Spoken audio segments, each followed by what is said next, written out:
amnesty for illegal aliens. And half of elected or Republicans support it. As far as I can tell, most conservative talk radio and TV hosts support it. You want the Republican establishment, that's the Republican establishment.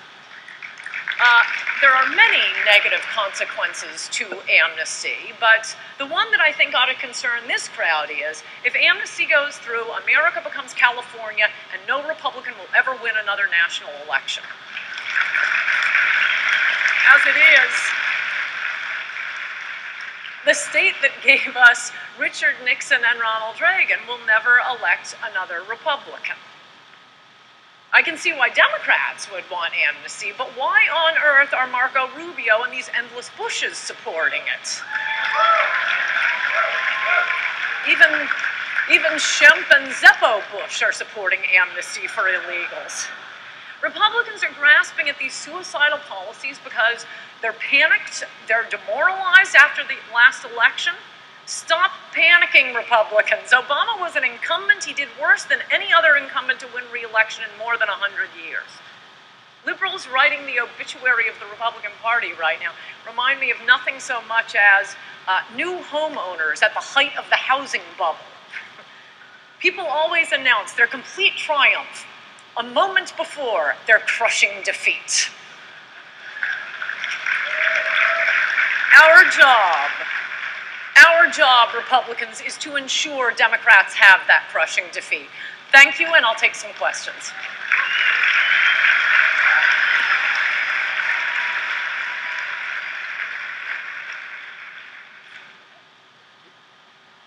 Are you there? Yeah. Go ahead. Do you believe Chris Christie should have been invited to CPAC this year? Should he have been what? Invited. The nominee? Chris Christie. Should he have what? Been invited to speak. Oh, at invited CPAC to speak. Did you see his convention speech? Yes. It was really bad. And I must say, though I, as you know, have loved Chris Christie, I'm now a single-issue voter against amnesty, so Christie's off my list.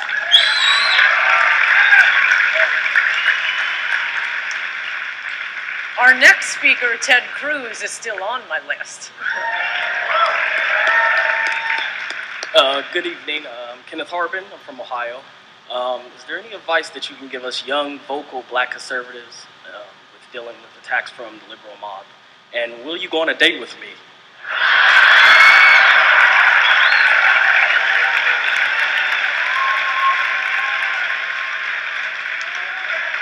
Yes, absolutely, young man. I'm just going to need a note from your mother.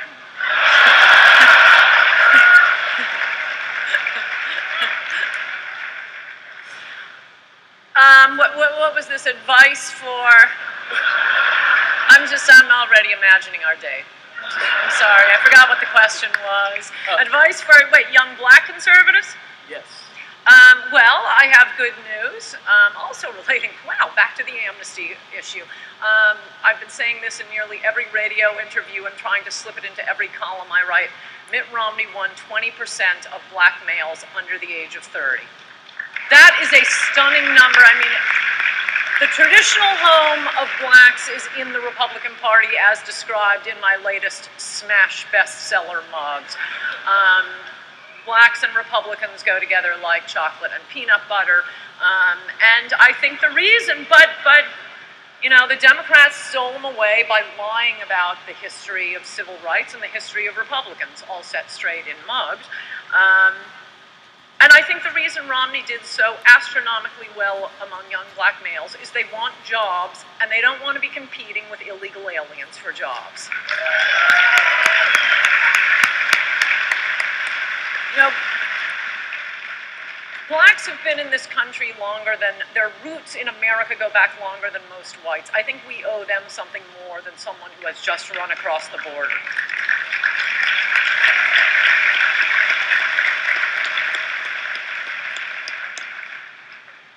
There's still a mic there? Over here. Sorry, I can't see the audience at all. I have a vague idea there's a mic out there. Almost straight ahead. Almost. Hi, this is Daniel Rivera. I have a two-pronged question for you. First, I have my mother's signed consent statement. We can absolutely go on a date. So, I mean, right outside. Point two, much has been made recently of the Republican Party need for a facelift by the liberal media. You know, they're running around crazy saying we've been defeated, as you said, and it's a little bit annoying. But on a more specific level, we have been doing horribly with minorities and women. And I was wondering what your thoughts on that were on the first end of the question. And on the second end, much has also been made of the GOP divided. But in the conference, I've noticed you have speakers like Marco Rubio on one hand, and then you've got Ron Paul on the other. Vastly different, but both test well with independents, minorities, and women. So I was wondering your thoughts on that too. And yeah. First of all, I mean, this idea that the Republican Party is a party of old white men. The average age at our convention of both the speakers and the attendees was about 15 years younger than at the Democratic convention.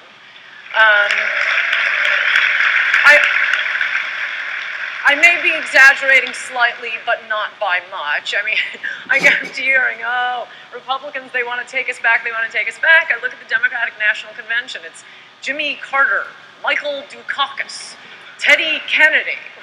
Wait, who's trying to bring you back here?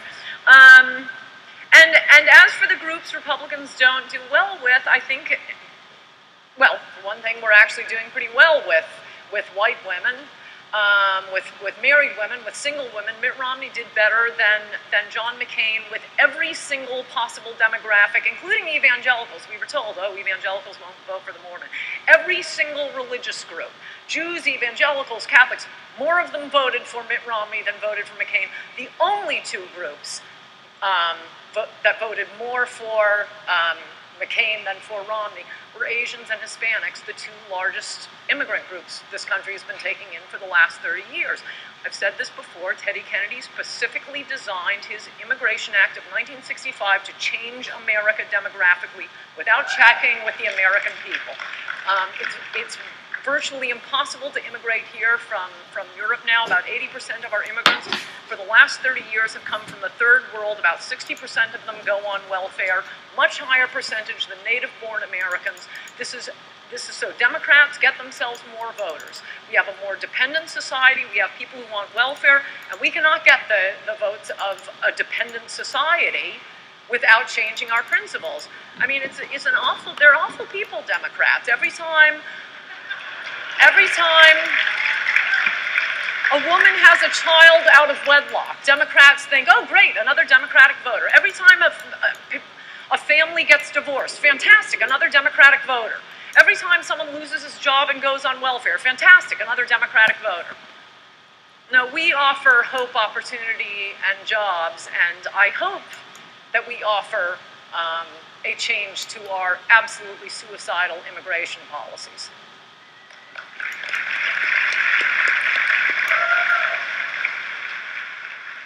And could you agree that even here at CPAC there seems to be some confusion? It was not a conservative defeat in 2012. It was a Boston liberal Republican defeat, I believe, with Mr. Romney. And I just want to ask you if you can help clarify why it's important that Mr. Bush not be our nominee, and Mr. Christie not be our nominee, and Mr. Cruz and some of the other great conservatives, real conservatives, in great part thanks to Jim DeMint, that are out there for us today. Thank you. Well, I'd like to give you some rules for choosing our next presidential nominee. I don't have a candidate yet, but I do have some rules for who shouldn't be running. And I've made this mistake, so I'm not blaming any of you. Among the candidates I've supported for president have included Pete DuPont, Pat Buchanan, Steve Forbes, Duncan Hunter.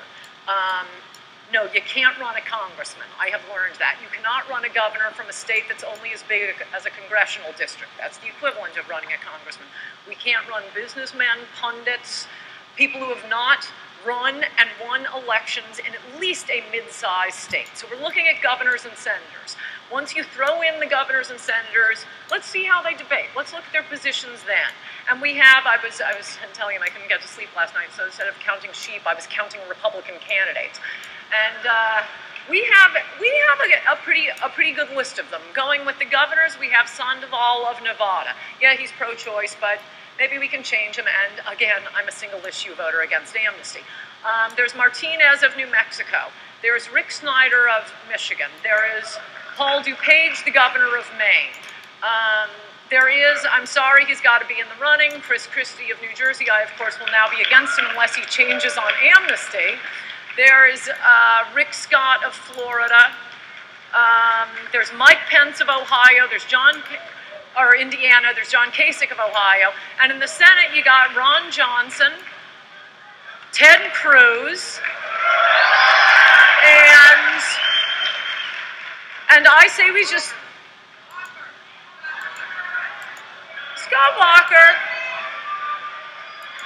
I also have, okay, you have your favorites out there. I say throw them in a debate and let's see them, but I should also tell you at this moment that I also have height requirements. So if you didn't hear your favorite senator, think of, or governor, put him next to the clown at the roller coaster. See if he hits the height requirement. And I wouldn't get, too wedded to any one candidate now. Let's see how they do in a debate. Let's see what their records are. And most importantly, let's see what their position is on amnesty. Thank you. Drive safely.